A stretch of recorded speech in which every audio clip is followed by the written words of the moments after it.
Beli apa? Aku ni lah tadi jumpa orang tu, kesian budak tu.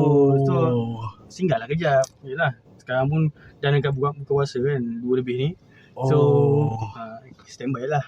Tak, Kalau orang ni. sekarang ni saya tengah cerita macam mana YouTube kita ni. Asal YouTube kau? Tak, kita subscriber tak cukup lah bos. Sekarang berapa kau punya subscriber? Ada dalam 200 lebih.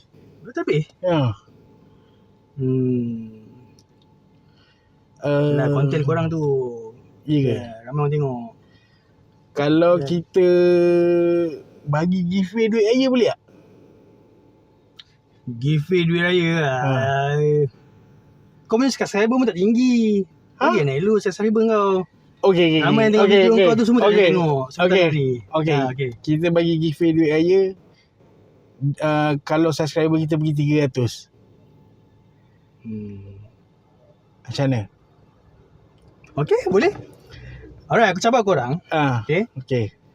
Naiklah banyak mana subscriber korang. Okay. Naiklah sebanyak mungkin. Contohlah, okay, naiklah jumlah subscriber. 30 hari bulan nanti, kita akan bagi giveaway duit raya based on subscriber korang. Kena cecah 300 ke tak? Berapa lah? Berapa je lebih daripada ni.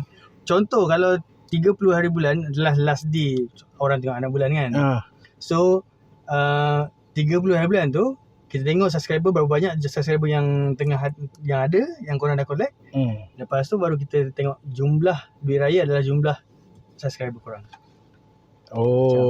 Guys, kalau korang subscribe kita orang punya YouTube channel Petak, cukup puas hati bos, dia akan bagi duit raya je.